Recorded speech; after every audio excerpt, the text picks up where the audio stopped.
हमारे जीवन में जो भी गलत होता है उसके कारण को हम बाहरी दुनिया में ढूंढने लग जाते हैं। अर्थात हम जिन परेशानियों और दुखों का सामना करते हैं उसके लिए हम दूसरों को जिम्मेदार ठहरा देते हैं, जो पूर्ण रूप से सत्य नहीं है।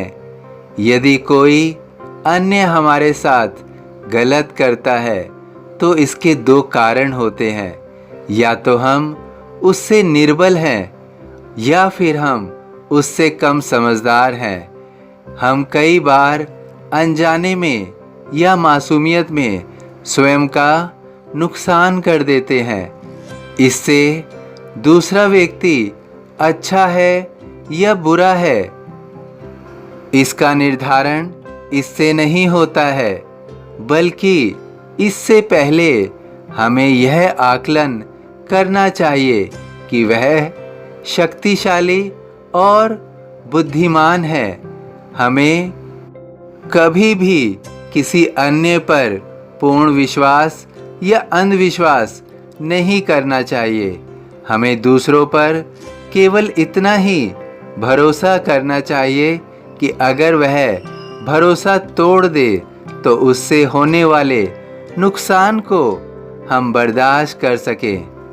जब भी हम किसी के संपर्क में आते हैं तो हम इतना सोचते नहीं हैं, लेकिन फिर उससे होने वाले नुकसान के बाद हम उसे जिंदगी भर सोचते रहते हैं। सारी दुनिया को समझने से पहले हमें स्वयं को समझना चाहिए कि हम कहाँ शक्तिशाली हैं, कितने शक्तिशाली हैं, कितने कमज़ोर हैं और कहाँ कमज़ोर हैं।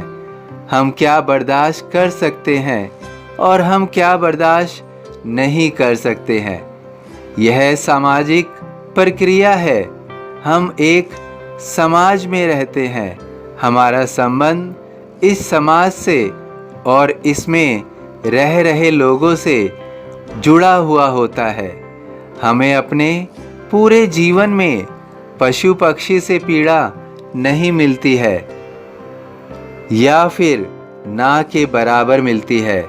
तो अब इस पर विचार कीजिए कि दुख का आगमन क्यों हो जाता है हमारे जीवन में। इसका कारण हम स्वयं, हमारी इच्छा या किसी अन्य व्यक्ति के द्वारा और कहीं से दुख का आगमन नहीं होता है।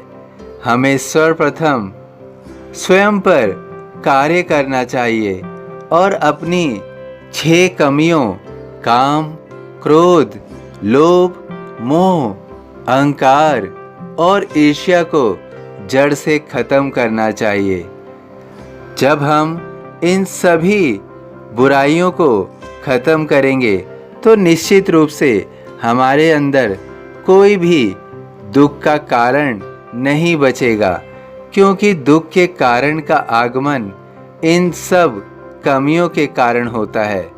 और जब हम दूसरों को भली भांति समझ जाएंगे तो दूसरों से हम एक निश्चित रूप से ही उम्मीद करेंगे, या फिर अगर उससे हमें कोई दुख मिलेगा भी तो हम उस दुख का आकलन पहले ही कर पाएंगे, ताकि उसे हम बाद में बर्दाश्त कर सकें।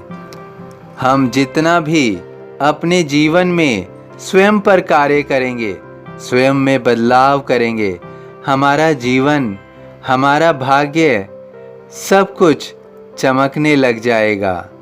हमारा भाग्य केवल हम पर ही निर्भर पूर्ण रूप से करता है, दूसरे पर निर्भर अंश भर ही करता है, और वो भी अगर हम पहले ही आकलन कर लें तो उसका प्रभाव शून्य रह जाता है।